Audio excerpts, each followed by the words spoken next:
കൃഷി മാസ്റ്ററിന്റെ പുതിയൊരു ലക്കത്തിലേക്ക് എല്ലാവർക്കും സ്വാഗതം. നമ്മുടെ അടുക്കളത്തോട്ടത്തിലെ ചെടികളെ ബാധിക്കുന്ന ഇലമുരടിപ്പ്, മുഞ്ഞ, വെള്ളീച്ച തുടങ്ങി നീരൂറ്റി കുടിക്കുന്ന കൃഷി നശിപ്പിക്കുന്ന കീടങ്ങളെ അകറ്റാനായിട്ട് പല ജൈവ രീതിയിലുള്ള വീഡിയോകൾ ഞാൻ ഈ ചാനലിൽ പോസ്റ്റ് ചെയ്തിട്ടുണ്ട്. ഇന്നും അതേപോലെ വളരെ വ്യത്യസ്തമായ രീതിയിൽ എന്നാൽ വളരെയധികം റിസൾട്ട് ലഭിക്കുന്ന, അതും കുറഞ്ഞ ചിലവിൽ നമുക്ക് വീട്ടിൽ തന്നെ തയ്യാറാക്കാൻ പറ്റുന്ന ഒരു ജൈവ മിശ്രിതമാണ് ഇന്ന് ഞാൻ പരിചയപ്പെടുന്നത്. വളവും കീടനാശിനികളും അത് ജൈവ രീതിയിലുള്ളതാകുമ്പോൾ ഒരേ ഐറ്റം തന്നെ പ്രയോഗിക്കാതെ മാറി മാറി ചെയ്തു കൊണ്ടിരുന്നാൽ മാത്രമേ ഉദ്ദേശിച്ച ഗുണം കിട്ടുകയുള്ളൂ. നാം നട്ടു വളർത്തുന്ന പച്ചക്കറി ചെടികളിൽ ഒന്നും യാതൊരു കാരണവശാലും രാസ കീടനാശിനികൾ തെളിച്ചു കൊടുക്കാതെ തികച്ചും ജൈവ രീതിയിലേക്ക് നാമൊക്കെ മാറേണ്ടതുണ്ട്. അപ്പോൾ അധികം പൈസ ചിലവൊന്നുമില്ലാത്ത ഈ രീതി കൂടി നമുക്ക് നോക്കാം.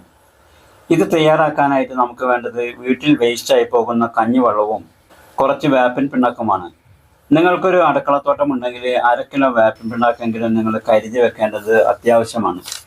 കാരണം ചെടികൾക്ക് മണ്ണിൽ നിന്നുമുണ്ടാകുന്ന മിക്കവാറും കീടശല്യത്തിനും ഒരു പിടി വേപ്പിൻ പിണ്ണാക്ക് കൊണ്ട് മാറ്റിയെടുക്കാൻ നമുക്ക് സാധിക്കും. അപ്പോൾ കഞ്ഞിവെള്ളവും വേപ്പിൻ പിണ്ണാക്കും ഉപയോഗിച്ച് എങ്ങനെ നമുക്ക് മികച്ച ഒരു കീടനാശിനി തയ്യാറാക്കാമെന്ന് നോക്കാം. അത് തയ്യാറാക്കാനായിട്ട് നമുക്ക് വേണ്ടത് 1 ലിറ്റർ കഞ്ഞിവെള്ളമാണ്. അത് പുളിച്ച കഞ്ഞിവെള്ളമായാൽ കൂടുതൽ നല്ലത്. അതുപോലെ രണ്ടാമതായി വേണ്ടത് 100 ഗ്രാം വേപ്പിൻ പിണ്ണാക്കുമാണ്. ഏകദേശം 2 പിടി വേപ്പിൻ പിണ്ണാക്ക് എടുത്താൽ 100 ഗ്രാം ആയിട്ടുണ്ടാവും. ഇനി തയ്യാറാക്കുന്നത് നോക്കാം. ആദ്യം തന്നെ 100 ഗ്രാം വേപ്പിൻ പിണ്ണാക്ക് ഒരു പാത്രത്തിലേക്ക് ഇട്ട് അതിലേക്ക് കുറച്ച് വെള്ളം ഒഴിച്ച് വേപ്പിൻ പിണ്ണാക്ക് ഒന്ന് അലിഞ്ഞു ചേരാൻ വേണ്ടി ഒരു ദിവസം ഇതൊന്ന് മാറ്റി വെക്കണം. ഒരു ദിവസം കഴിഞ്ഞാൽ അടുത്ത ദിവസം ഈ വേപ്പിൻ പിണ്ണാക്ക് കുതിർത്തി വെച്ചത് മറ്റൊരു വലിയ പാത്രത്തിലേക്ക് ഒഴിച്ച് അതിലേക്ക് 1 ലിറ്റർ കഞ്ഞിവെള്ളം, പുളിച്ച കഞ്ഞിവെള്ളം ചേർത്ത് 2-3 ദിവസം ഇതൊന്ന് അടച്ച് മാറ്റി വെക്കണം. ദിവസത്തിൽ ഒരു നേരം ഒന്ന് ഇളക്കി മിക്സ് ആക്കുന്നത് നല്ലതാണ്. 3 ദിവസം കഴിഞ്ഞാൽ അലിയാതെ കിടക്കുന്ന വേപ്പിൻ പിണ്ണാക്ക് ഒന്ന് അലിഞ്ഞു ചേരാൻ വേണ്ടിയിട്ട് കൈകൊണ്ട് ഒന്ന് ഞരടി പിഴിഞ്ഞ് അതിലെ സത്ത് മുഴുവനും എടുക്കണം. അതിനുശേഷം ഒരു പഴയ ചായ അരിപ്പ് ഉപയോഗിച്ച് ഇതൊന്ന് അരിച്ചെടുക്കണം.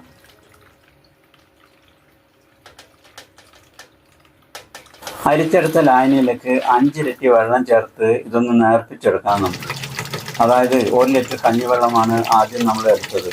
അതിലേക്ക് 5 ലിറ്റർ വെള്ളം ചേർത്ത് നേർപ്പിക്കേണ്ടതുണ്ട്. ഇനി ഈ കീടനാശിനി ചെടികളുടെ ഇലകളിൽ 2 സൈഡിലും ആകുന്ന പോലെ സ്പ്രേ ചെയ്ത് കൊടുക്കാം. കഞ്ഞിവെള്ളത്തിൻ്റെ കൂടെ വേപ്പിൻ പിണ്ണാക്ക് ചേർക്കുന്നത് കൊണ്ട് നീരൂറ്റി കുടിക്കുന്ന കീടങ്ങളായ വെള്ളീച്ച, മുഞ്ഞ, ഇലപ്പൻ എന്നിവയെ ചെടികളിൽ നിന്നും അകറ്റി നിർത്താൻ പറ്റും. അതുപോലെ തന്നെ കഞ്ഞിവെള്ളം നല്ലൊരു കീടനാശിനിയായി പ്രവർത്തിക്കുകയും ഇലകൾക്കും തണ്ടിനും കരുത്ത് നൽകുകയും ചെയ്യുന്നു.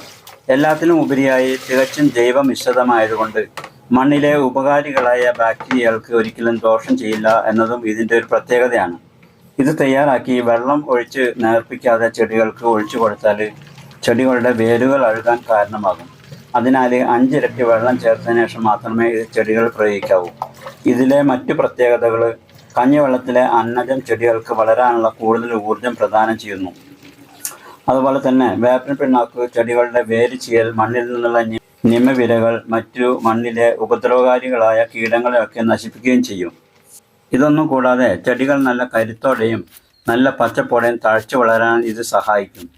മറ്റൊരു കാര്യം ഓർമ്മിക്കാനുള്ളത്, പുളിച്ച ലായനി ആയതുകൊണ്ട് അമിതമായ അളവിൽ ഇത് ചെടികൾക്ക് സ്പ്രേ ചെയ്ത് കൊടുക്കരുത്. 2 ആഴ്ചയിൽ ഒരിക്കൽ മാത്രം ചെടികളിൽ തളിച്ചു കൊടുത്താൽ മതി. അതുപോലെ തന്നെ ഇത് തടത്തിൽ ഒഴിച്ചു കൊടുക്കുന്നതിന് മുമ്പായി തടത്തിലെ മണ്ണൊന്ന് ഇളക്കിയതിന് ശേഷം ഒഴിച്ചു കൊടുത്താൽ മതി. അപ്പോൾ വളരെ ചിലവ് കുറഞ്ഞതും എന്നാൽ 100% ഗുണപ്രദവുമായ ഈ വളക്കൂട്ട് തയ്യാറാക്കി നിങ്ങളും ഒന്ന് പരീക്ഷിച്ച് നോക്കൂ. ഈ വീഡിയോ നിങ്ങൾക്ക് ഉപകാരപ്രദമായാൽ കൃഷിയുമായി ബന്ധപ്പെട്ട നിങ്ങളുടെ സുഹൃത്തുക്കൾക്ക് ഷെയർ ചെയ്യാനും അതോടൊപ്പം സബ്സ്ക്രൈബ് ചെയ്യാതെയാണ് കാണുന്നതെങ്കിൽ സബ്സ്ക്രൈബ് ചെയ്യാനും മറക്കരുത്. ഇനി മറ്റൊരു കൃഷി ടിപ്സുമായി വീണ്ടും കാണാം. Okay, thank you.